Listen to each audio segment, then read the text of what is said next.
जिन गुरुवर की पूजा करते मेरे तन मन प्राण, सदा हृदय में वो बसे,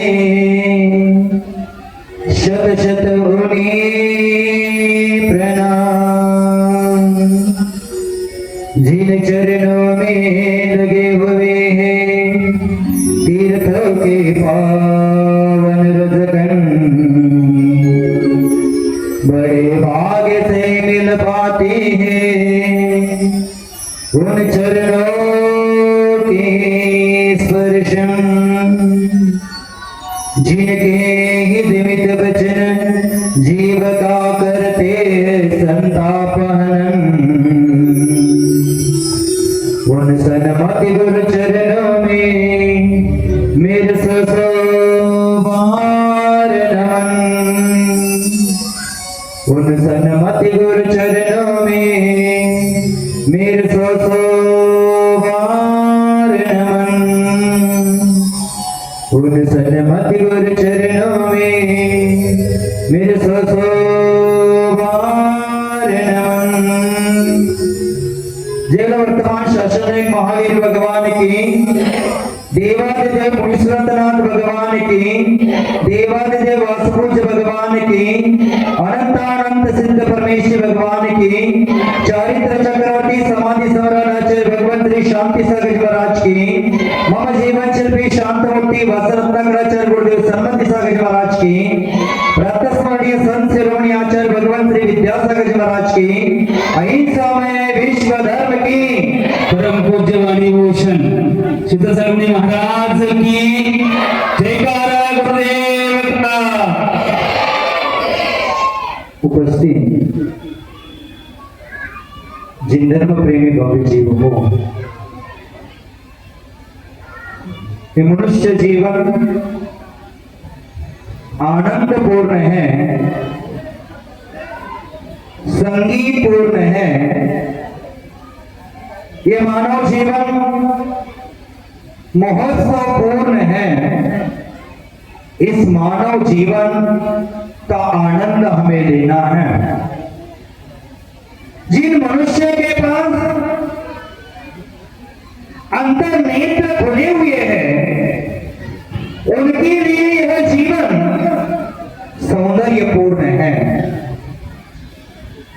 जिनके अंतःकरण खुले हुए हैं, उनके लिए जीवन संगीतपूर्ण है। और जिन्होंने अपने जीवन में जीवन जीने की कला सीख ली है, उनके लिए जीवन आनंदपूर्ण है।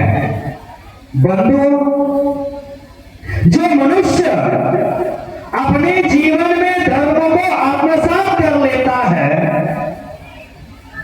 जो मनुष्य अपना जीवन धर्ममय बना लेता है, जो अपना जीवन गुरु के प्रति समर्पित कर देता है, उनके लिए जीवन प्रसन्नतापूर्ण है। बंधुओं, सच्चा धर्म है वह भौतिकता का प्रलोभन नहीं देता है। सच्चा धर्म चमत्कार दिखलाता नहीं है। सच्चा धर्म अवतारवाद का समर्थन करता नहीं है। सच्चा धर्म संसार में नहीं भटकाता है, अपितु संसार में भटके प्राणी को मोक्ष की सुख की राह दिखाता है। वह सच्चा धर्म है। सच्चा धर्म वह है जो प्रत्येक प्राणी को भगवान बनने का अवसर प्रदान कर देता है। प्रत्येक प्राणी को परमात्मा का गुण क्या है उसके बारे में बताता है। वह सच्चा धर्म है। सच्चा धर्म संसार संबंधी दुखों का अंत करके स्वर्ग और मोक्ष की राह दिखाता है। वही सच्चा धर्म है। धर्म वही है जो हमारे अंतरंग में बैठे हुए अज्ञान अंधकार का नाश करके राम द्वेष को तिलांजलि देकर के अहंकार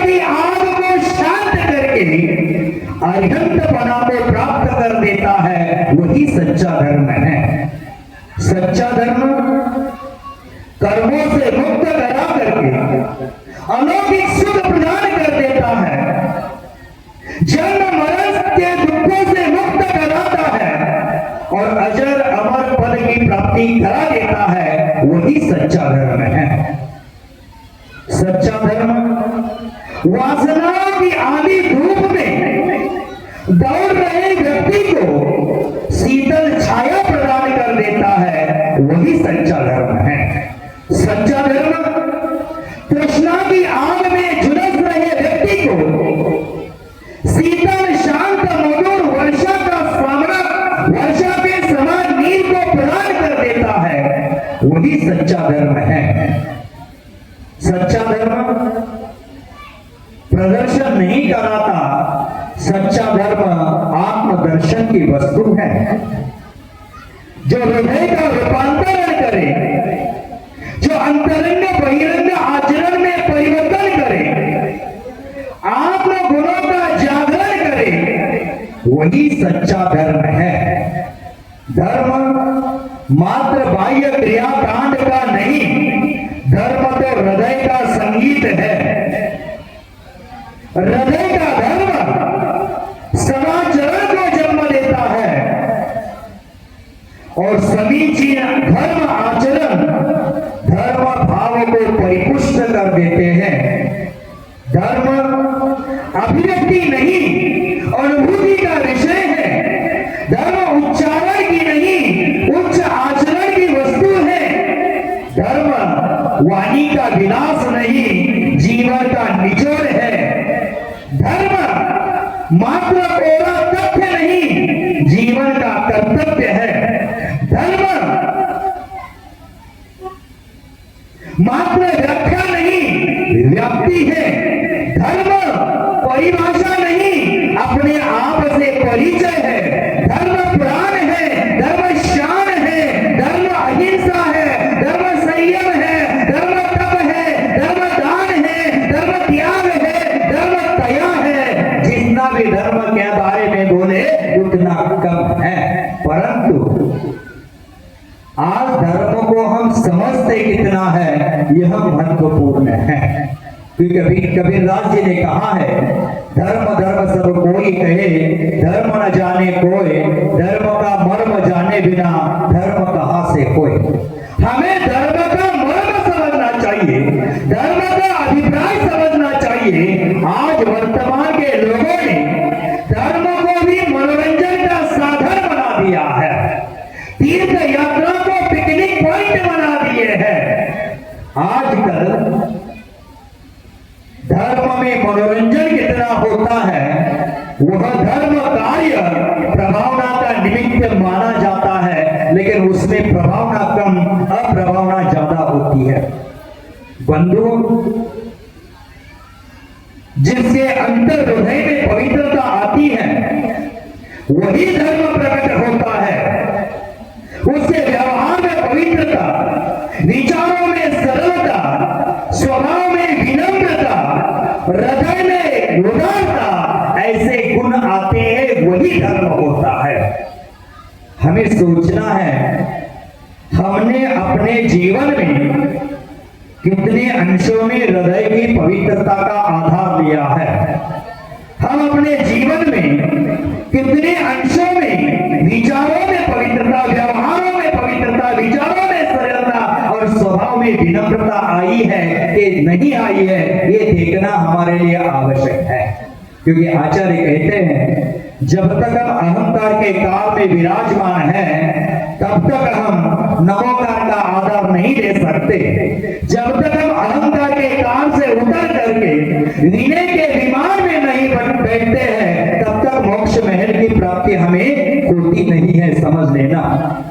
भव्य बंधु, आचार्य भगवान कहते हैं, मंदिर हो, तीर्थ हो, आयतन हो, ये आजकल वर्तमान में मनोरंजन के स्थान बनते जा रहे हैं। ये आत्मरंजन के स्थान होते हैं, आत्मचिंतन के स्थान होते हैं, मनन करके चिंतन की ओर यात्रा करने का स्थान होते हैं। लेकिन आजकल वहां भी रात्रि भोजन की व्यवस्था हो रही है, वहां भी अनीति का व्यवहार हो रहा है। आज धर्म स्थानों में भी व्यभिचार का आधार लोग ले रहे हैं, वहां भी जाकर विषय कचायों की पुष्टि करने पहुंचते हैं तो हम अपने जीवन में कुकर्म करके अशुभ कर्मों का बंद कर देते हैं, पाप कर्मों का बंद कर देते हैं। हमें अपने जीवन में धर्म की साधना, धर्म की आराधना, धर्म की उपासना है, वह सत्य को पाने के लिए करना है, मात्र दिखावे के लिए नहीं।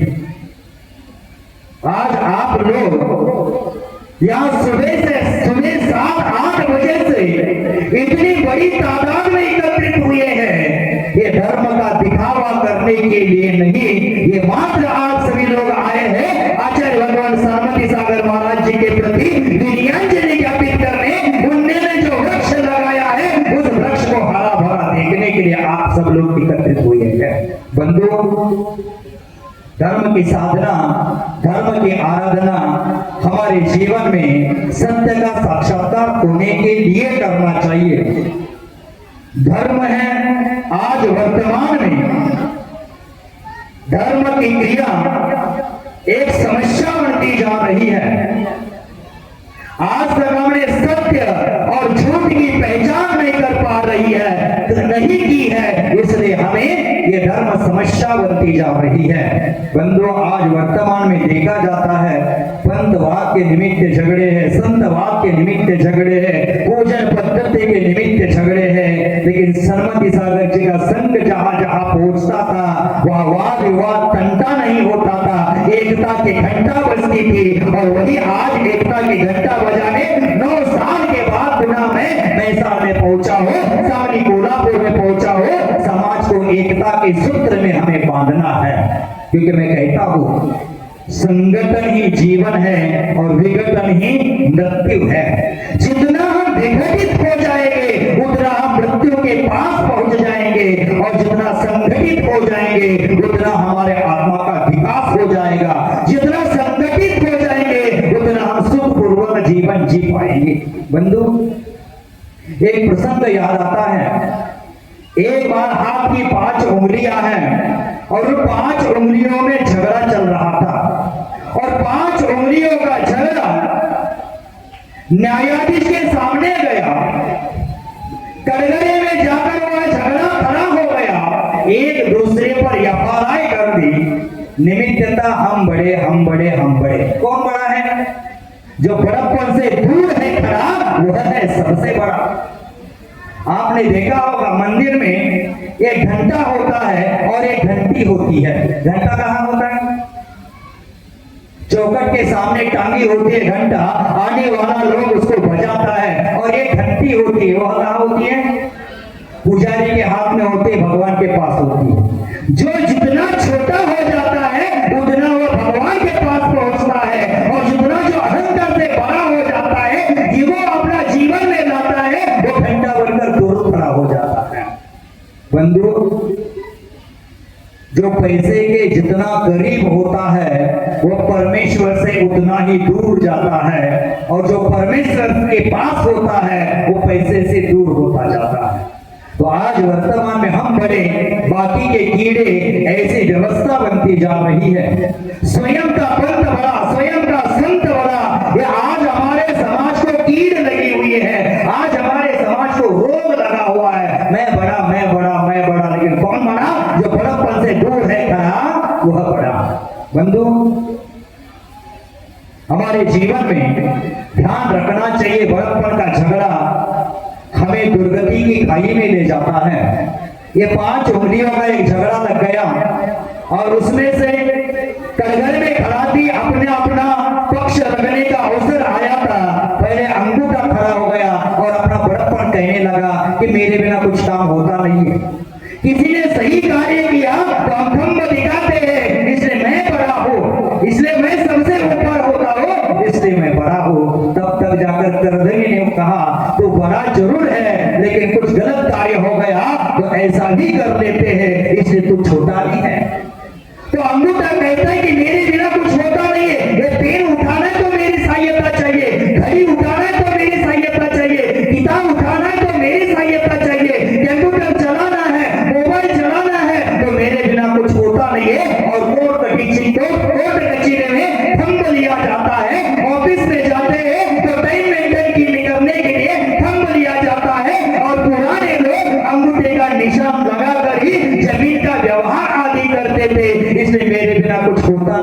इसलिए मैं ही बड़ा हूँ।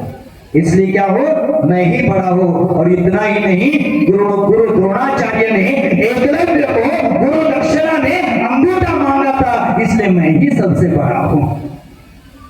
इसका बड़प्पन सुनते सुनते बगल वाली अंगुली है, आप उसको क्या कहते हैं?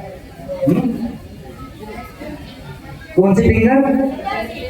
Index finger. इंडेक्स फिंगर उठ जाती है और बोलती है तू होगा बड़ा, तू होगा बड़ा। लेकिन कौन किधर गया है उसका निर्देश देने के लिए मेरा ही प्रयोग किया जाता है, दिशा निर्देश मेरे द्वारा ही होता है, इसलिए मैं बड़ी हूँ।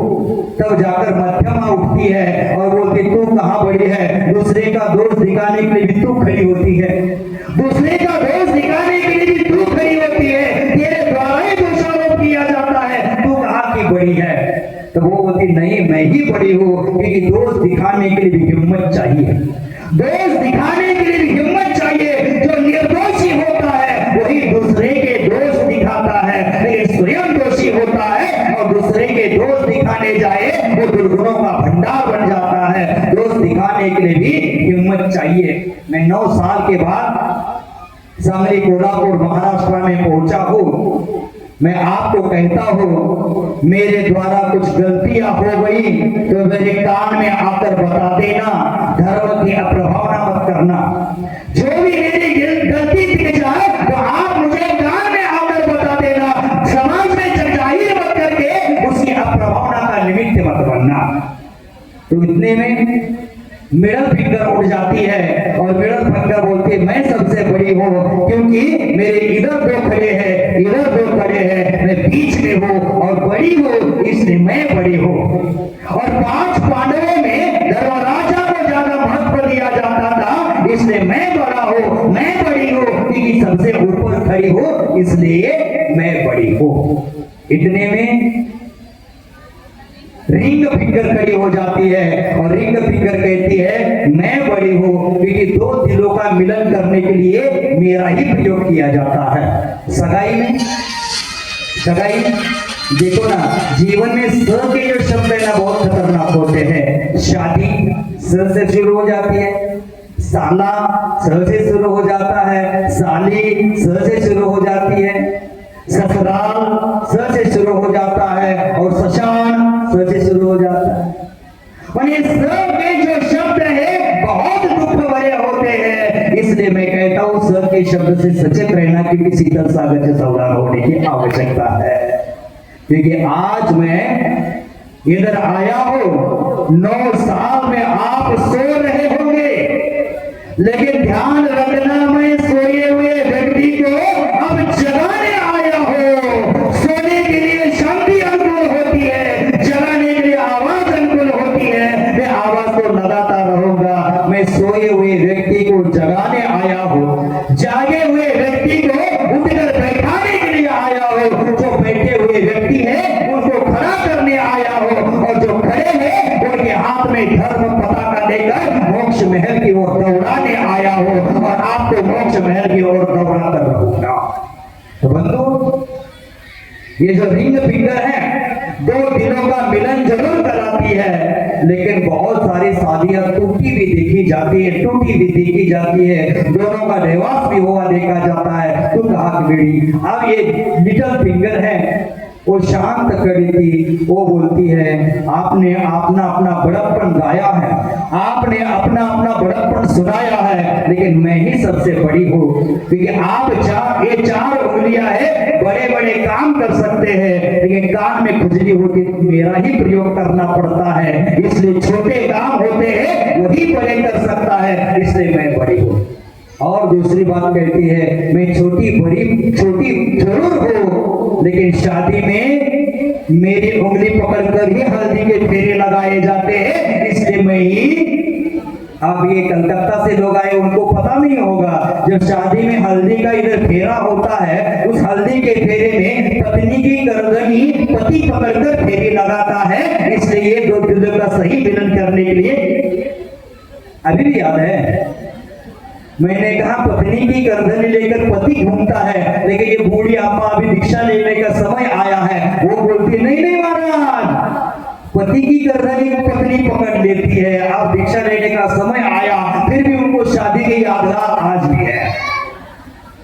वो कहता है, करधनी कहती है सब आप लोग बड़े हो गए, लेकिन गुरु जी के सामने जब खड़े होते हैं नमस्कार मुद्रा में, वो सबसे बड़े सबसे आगे मैं ही होती हूँ, इसलिए मैं सबसे बड़े हूँ। करधनी कहते हैं जब जमीन को स्पर्श करके नमस्कार कर देते हैं, उन 4 उंगलियों का भार मैं ही उठाती हूँ, फाउंडेशन की 4 उंगली का मैं ही हूँ, इसलिए सबसे बड़ी कौन हो? मैं ही हूँ। आप बताओ इस 5 उंगली में बड़ी कौन है? करधनी बड़ी है, रिंग फिंगर बड़ी है, मिडल फिंगर बड़ी है, थंब बड़ा है कि अनामिका बड़ी है, कौन बड़ा है? बताओ बताओ जल्दी बताओ। तब जाकर कोर्ट ने न्याय ने निर्णय दिया कि 5 उंगलियों का महत्व अपनी अपनी जगह अपना अपना महत्व है। इन 5 उंगलियों में एक भी उंगली नहीं होगी तो काम नहीं चल पाएगा। अपनी अपनी जगह अपनी अपनी उंगलियों का आवश्यकता है। जैसे दीवार बनाने के लिए बड़े ईंटों के साथ साथ छोटी ईंटों की भी आवश्यकता होती है, तभी जाकर दीवार खड़ी हो जाती है। उसी प्रकार 5 उंगलियों में ना कोई बड़ा है ना कोई छोटा है, अपनी अपनी जगह अपना महत्व है। ये 5 उंगलियां अलग अलग अपना महत्व बताने जाएगी तो किसी का महत्व बचेगा नहीं, लेकिन 5 उंगलियां जब मुट्ठी बन जाती है तो सामने वालों को मारने में निमित्त जान जाती है। अब तो 5 उंगलियां एकत्रित हो जाती है तो बड़े से बड़ा भार उठाना आसान हो जाता है। एक एक उंगली से भार नहीं उठा सकते, 5 उंगलियां एकत्रित हो जाए तो बड़ा से बड़ा पहाड़ तोड़ सकते हैं, बड़ा से बड़ा पहाड़ उठा सकते हैं। इसलिए 5 उंगलियों को एकत्र होना चाहिए। उसी प्रकार मैं यहाँ कहता हूँ ये 5 उंगलियां अलग अलग होने से काम कोई होने वाला नहीं है। उसी प्रकार हम लोग पंथवाद संतवाद पूजा पद्धति के निमित्त से झगड़े करने से धर्म की प्रभावना होगी नहीं। ये पंथवाद संतवाद सांप्रदायवाद छोड़कर हम सभी जैनियों को एकमात्र जैन समझकर एकत्रित होना है, तब जाकर जिन शासन की प्रभावना हो जाएगी। और जिन शासन की प्रभावना करने के लिए पुनः हम यहाँ आए हुए हैं। बंधुओं, आचार्य भगवान सन्मति सागर महाराज जी के द्वारा उनके उदार आशीर्वाद से वात्सल्यमयी प्रेरणा की धार से विशालकाय यहाँ आश्रम का निर्माण हुआ है। भगवान मुनीश्वरनाथ भगवान की प्रतिमा वहां व्यवस्थित रूप से खड़ी कर दी है, स्थापित कर दी है। यहाँ स्कूल का निर्माण भी हो गया है। आज लगता है कि 12वीं के निमित्त नए एडमिशन की शुरुआत हो गई है। लगभग इस साल 108 बच्चा स्कूल में पढ़ रहा है। अगले के साल में 25-26 के लिए 150-160 तक हो जाएंगे, ऐसा अनुमान है। यहाँ स्कूल का निर्माण हो गया है, व्रती आश्रम का निर्माण है। यहाँ गौशाला निरंतर 2010 से चल रही है। स्कूल 3 साल से यहाँ चल रहा है। बहुत सारी योजनाएं यहाँ कल्पना में हैं। उस कल्पना की योजनाओं को अंजाम देने का अभी समय आया है, क्योंकि जो उपजाऊ जमीन होती है और कुछ समय उसमें बीज नहीं बोए जाते तो और कुछ समय के बाद उसमें बीज बोए जाते हैं तो अत्यंत उत्कृष्ट रीति से धन धान्य से वो भूमि फलित हो जाती है, पुष्पित हो जाती है। उसी प्रकार 9 साल में इस क्षेत्र पर जो भी कार्य था वैसे के वैसा यहाँ है, व्यवस्थित है। मात्र स्कूल का एक नया निर्माण हो गया, लेकिन अभी इस उपजाऊ भूमि में बीज बोने का समय आ गया है। बंधु, यहाँ बहुत सारे कार्य सुचारू रूप से चल रहे हैं। जो फाउंडेशन के मंत्रिमंडल ट्रस्टीगण हैं, गौशाला के ट्रस्टीगण हैं, वृद्धि आश्रम के ट्रस्टीगण हैं और अथवा स्कूल की कमेटी है, उनकी कितनी सराहना करें उतना कम है। भले उन्होंने मंदिर के ऊपर शिखर नहीं बनाया, मंदिर के ऊपर शिखर नहीं बनाया, जितना कार्य था उस कार्य को आगे नहीं बढ़ाया, लेकिन जो कार्य था उसको व्यवस्थित संभालने का कार्य किया है। इसलिए वह साधुवाद के पात्र है, आशीर्वाद के पात्र है, क्योंकि उन्होंने अपने घर व्यवस्था के घर परिवार में समय बचा करके इस संस्था को व्यवस्थित रखने का प्रयास किया है। बंधुओं, समय बहुत हो गया है, 5 बज गए हैं। आप सुबह 5 बजे से घर छोड़े हुए हैं। सुबह से आप यहाँ हैं, आपको घर जाना है। मेरा भी शरीर थक गया क्योंकि सुबह 7:45 से मैं आपके सानिध्य में हूँ। मात्र समय के लिए 1 घंटा मैं स्वस्थता का श्वास ले रहा था। बार बार मैं यहाँ आपके पास बैठा हूँ, बोलने की शक्ति नहीं है, फिर भी जाते जाते इतना ही कहूंगा। कल मैंने महसाल में भी कहा था, आज पुनः उस बात को दोहराता हूँ कि यह साल आचार्य भगवान शांति सागर महाराज श्री को आचार्य पद पर आसीन होकर के 101 साल चल रहा है। आचार्य भगवान सन्मति सागर महाराज श्री को दीक्षा लेकर के 25 साल पूरे हो गए हैं और उसी उपलक्ष्य में इस धरती पर एक नया निर्माण का स्वप्न देखा है, जो स्वप्न शांति सागर जी के स्मृति को तरोताजा करने वाला है। मैं हमेशा कहता हूं, शांति सागर जी का स्मरण अर्थात पूरे जैनत्व का स्मरण है। शांति सागर जी को स्मरण करना और 3.9 करोड़ विराजों को स्मरण करने जैसा है। इस 20वीं सदी में इस धरती पर पहली बार दिगंबर विचरण करने वाले कोई साधु हो तो आचार्य भगवान शांति सागर महाराज श्री थे। अगर शांति सागर नहीं होते तो सन्मति सागर भी नहीं होते, और सन्मति सागर नहीं होते तो मैं बार बार कहता हूं, सूरज की रोशनी नहीं होते तो किरण कहां से आती, फूलों की खुशबू फूलों की कली नहीं होती तो खुशबू कहां से आती, और शांति सागर नहीं होते तो विद्यासागर, सन्मति सागर, शीतल सागर कहां से आते। माने पुणे जैनत्व की साधुत्व की जड़ कोई है तो आचार्य भगवान सन्मति सागर महाराज जी हैं। उनके स्मरण में इस मैसार की पावन भूमि में सहस्त्रकोट जिनालय निर्माण करने का संकल्प किया है। आचार्य भगवान सन्मति सागर महाराज श्री, आचार्य भगवान शांति सागर महाराज जी, आचार्य भगवान विद्यासागर महाराज जी की स्मृति में यहाँ सहस्त्रकोट जिनालय कीर्ति स्तंभ का निर्माण करने का संकल्प ठाना है, जो दक्षिण भारत में कहीं भी देखने को नहीं मिलेगा। ऐसा ऐतिहासिक कार्य इस क्षेत्र पर करने का संकल्प मन में धारण कर लिया है। बंधु, भारतवर्ष में सबसे ऊंचाइयों को छूने वाला 122 फीट का विजय स्तंभ आज भारतवर्ष में विराजमान है, जो विजय की यशोगाथा गाता है। परंतु यहाँ जो कीर्ति स्तंभ खड़ा हो जाएगा वो 131 फीट का खड़ा हो जाएगा, और जिन शासन का नाम वर्ल्ड रिकॉर्ड में लिखा जाएगा। ऐसा विशाल कार्य इस धरती पर हमें आपको मिलकर करना है।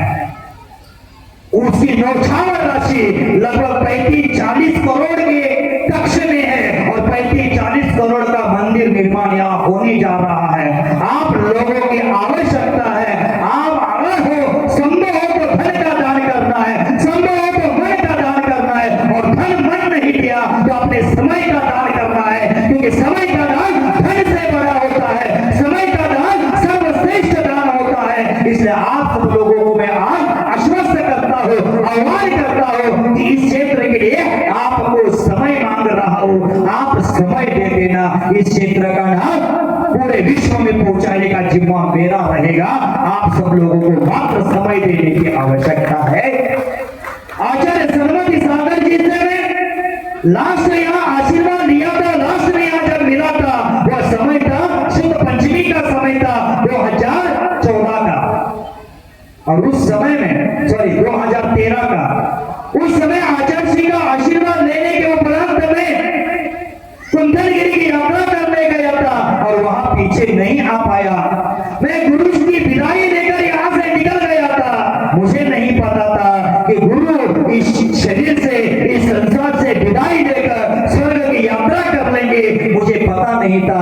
अंतिम बार मैंने गुरु सन्मति सागर जी का दर्शन इस क्षेत्र पर किया था। उसके बाद उनका स्मरण नहीं हुआ, दर्शन नहीं हुआ, लेकिन उनकी स्मृतियां ताजा करने का कार्य यहाँ आश्रम का प्रत्येक तंत्र करता है। इसलिए मैंने यहाँ आने के पहले गुरु सन्मति सागर जी के समाधि स्थल का दर्शन करके आया।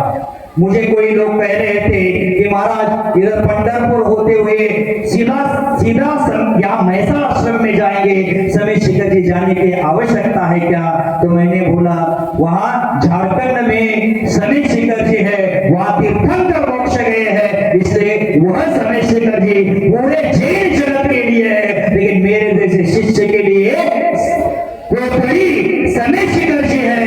वहां मेरे गुरु जी की समाधि है। मैंने शिखर जी से शिखर जी की यात्रा की है, शिखर जी से मेरी शिखर जी वहां कोकड़ी में मैं पहुंचा था। वहां गुरु जी के चरणों का स्पर्श करके गुरु जी के चरणों की रज लेकर मैं आया हूं।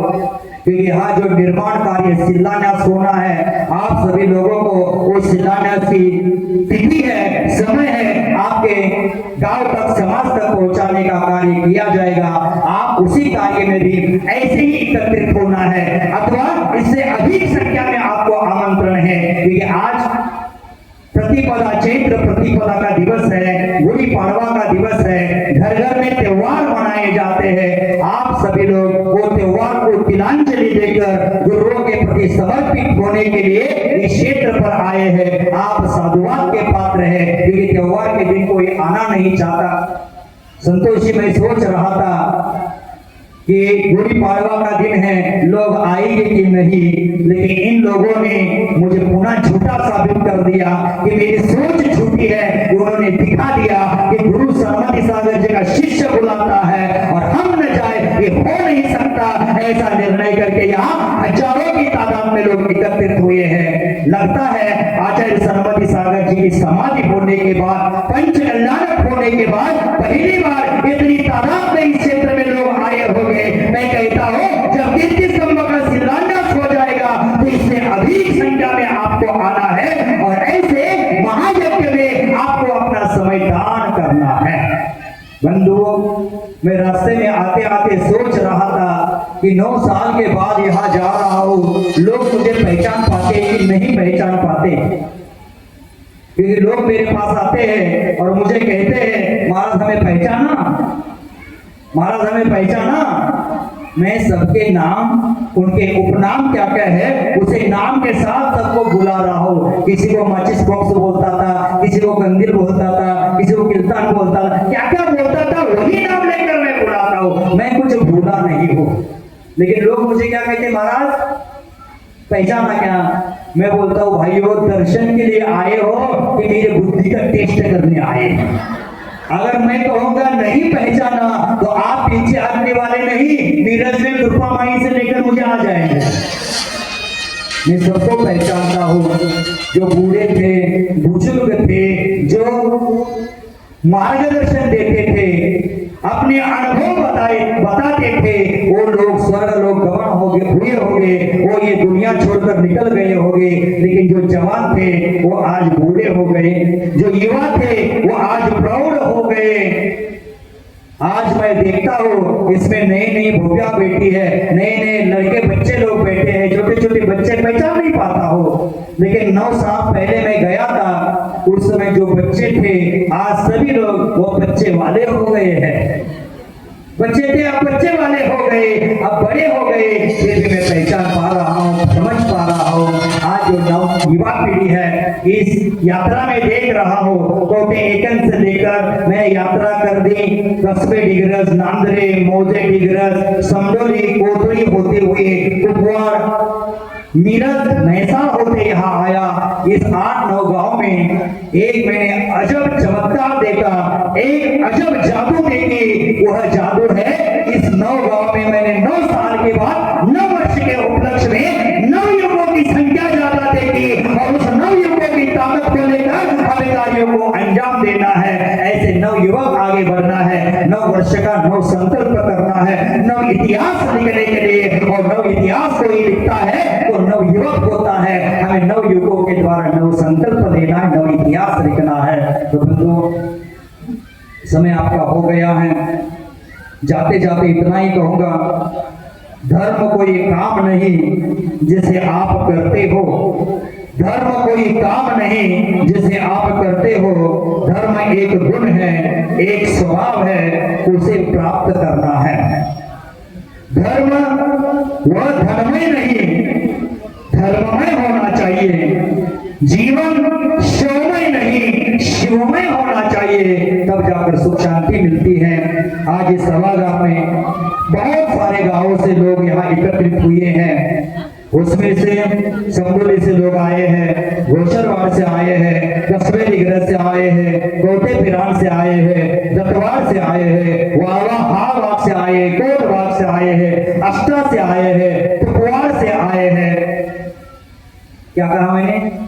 कुपवाड़, क्योंकि कुपवाड़ को मैं कुपवाड़ कहता हूँ। सरमती सागर जी कुपवाड़ को अपना मायका कहते थे और मैं उसको मामा का गांव कहता हूँ। वहां कुपवाड़ में जाने को खूब ज्यादा खाने को मिलता है, वहां के लोग खिलाते नहीं पिलाते हैं, इसलिए मैं कुपवाड़ बोलता हूँ। कुपवाड़ के भी लोग आए हैं, तो एक उसके बगल में शिरगांव के लोग आए हैं, कागवाड़ के लोग आए, मैसाल के लोग आए, औरवाड़ के लोग आए, वहीवरी के लोग आए, कपिलापुर के लोग आए, नातेपुर के लोग आए, चोका के लोग आए, मैसाल जनभूषण के नगर के लोग आए, काननवाड़ी के लोग आए, पेट वर्गा के लोग आए, वहां के लोग आए, सिरडोर के लोग आए, मजरेवाड़ी के लोग आए, गौरवाड़ के लोग आए, हसूर के लोग आए, सिरडी के लोग आए, शिरोर के लोग आए, ऐतौड़ी के लोग आए। अब कितना नाम ले, अब कितना नाम ले, मेरे याद में नहीं आ रहा है। इतने गांव के लोग आए,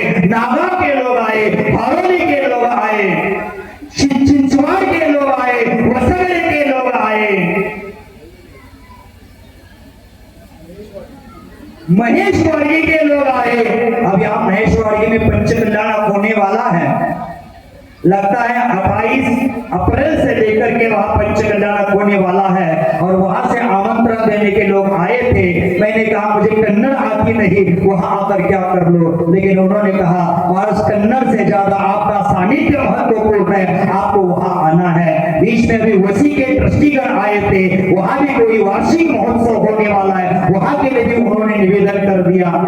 आगे के साल के जो महोत्सव होने वाले हैं उस महोत्सव के लिए बहुत सारे लोगों ने निवेदन कर लिया। बंधु, मैं सब गांव में पहुंचूंगा कि नहीं पहुंचूंगा मुझे पता नहीं, लेकिन आज बहुत सारे गांव के लोग यहाँ पहुंचे हैं। कपिलापुर, केस, बारामती, अकलूज, फलटन, टेम्पुरनी, कहां कहां के लोग आए।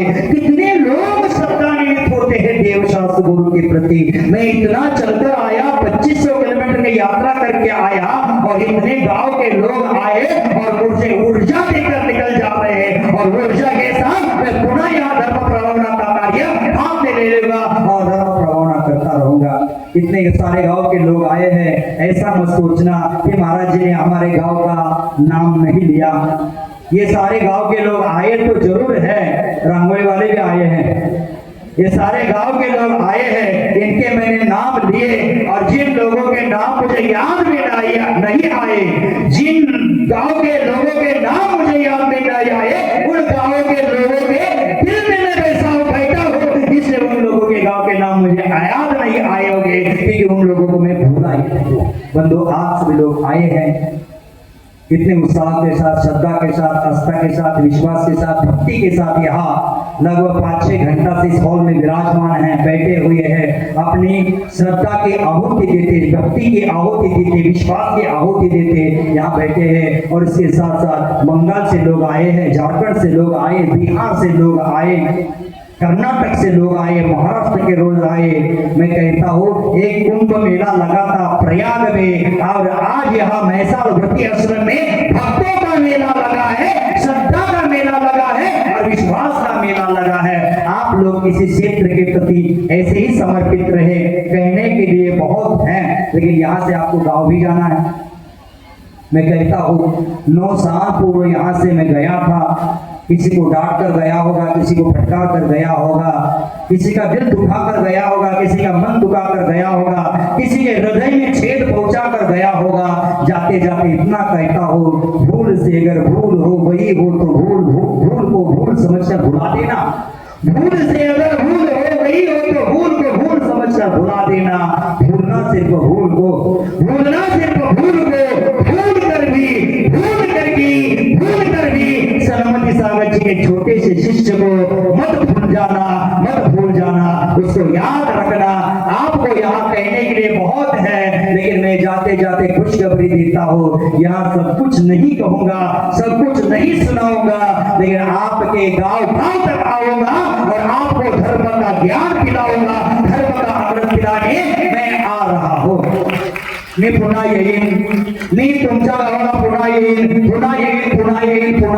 फडणवीस नव्हे, मी पुन्हा येईन, मी फडणवीस नव्हे, मी येणार येणार येणार आणि तुमच्या गावामध्ये धर्माची गंगा अवतरित करणार, धर्माचं वटवृक्ष लावण्यासाठी तुमच्या गावाला येतो, लागा तयारीला.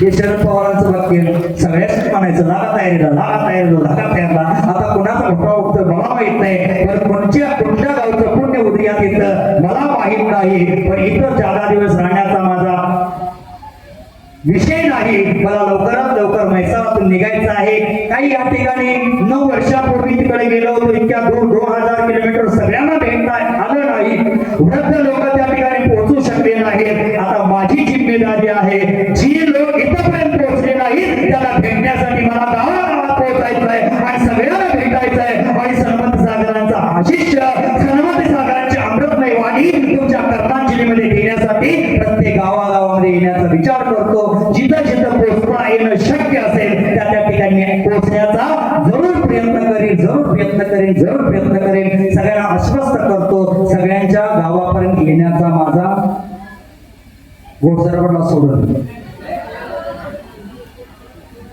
घोडसरवड घ्यायचंय. ते घोडसरवड नाही हो, ते घोडसरवड नाही हो. तेडवाच्या नंतर घोडसरवड आहे. तुमच्यासाठी घोडसरवड असेल पण माझ्यासाठी ते घोडसरवड नाही, ते तर मोत्याचं झाड आहे आणि मोत्याच्या झाडाकडे मला जावंच लागणार आहे. ते तुम्ही विसरू नका, तिकडे येतो. सगळ्या गावागावाला पोहोचण्याचा प्रयत्न राहील. मध्ये मध्ये पुन्हा या क्षेत्रावरती येत राहा. या क्षेत्राला जीवित ठेवायचं असेल, या क्षेत्राला जीवित ठेवायचं असेल तर या क्षेत्रावरती लोकांची वर्दळ असणं आवश्यक आहे, लोकांचं आवागमन असणं आवश्यक आहे. मला काल नाव विसरलो, काय कळत नाही, काय कांचनताई कळत नाही, कुंदनताईंनी माझ्याकडे एक चांगला प्रस्ताव ठेवलेला आहे, सराहनीय प्रस्ताव आहे, विचारणीय प्रस्ताव आहे. मी सगळ्या आमच्या ट्रस्टींच्या बरोबर चर्चा करून त्या प्रस्तावाला अंजाम देण्याचा नक्कीच प्रयत्न करेन. कुंदनताईंनी म्हैसाळ मधल्या समाजातल्या जैन महिलांसाठी इतका उच्च विचार केलेला आहे, तो उच्च विचार आहे, त्याला अंजाम देण्याचा प्रयत्न आम्ही सगळेजण मिळून करूया. म्हैसाळच्या लोकांची साथ आणि कागवाच्या लोकांची साथ राहिली तर कुंदनताईंचा विचार आहे ते पूर्णत्वाला नेण्यासाठी हा सरमती सागराचा शिष्य नेहमीच कटिबद्ध राहील. हा तुम्हाला वचन देतो, आश्वस्त करतो आणि तो वचन पूर्ती करण्याचा आपण प्रयत्न सगळेजण मिळून करूया. सगळ्यांची चर्चा करून एक मीटिंग करूया आणि सगळ्यांची चर्चा करून पुन्हा या क्षेत्रावरती विशाल वृक्ष लावण्याचा प्रयत्न करूया. की संतोष पाटीलजी यांनी यांची माझी चर्चा 2010 ला झाली होती, त्यांची माझी चर्चा झाली होती. त्या चर्चेत असा विषय झाला होता की मात्र मूर्त्या निर्माण करणं आमचं काम नाही, आम्हाला सामाजिक कार्य पुढे न्यायचं आहे, समाजात कार्यकर्ते घडवायचे आहेत, सूर्य निर्माण करायचं आहे आणि समाजातला लोक आहे, समाजातला प्रत्येक घटक आहे तो स्वतःच्या पायावरती उभा राहायला पाहिजे,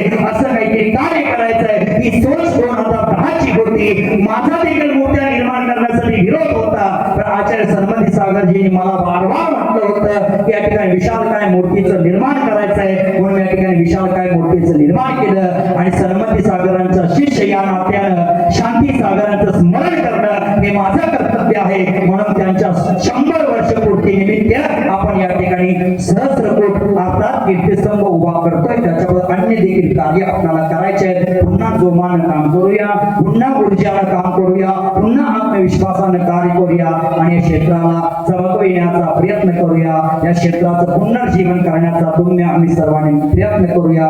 बंधू, सकाळपासून तुम्हाला इथं थांबवलं, आपली वेळ भरपूर घेतली, माझ्याकडे शक्ती नाही बोलण्याची, तरी पण तुमच्यावर आज वार्ता केली. पुन्हा आपण लवकरच भेटू, पुन्हा आपण लवकरच भेटू आणि धर्मचर्चा करत राहू.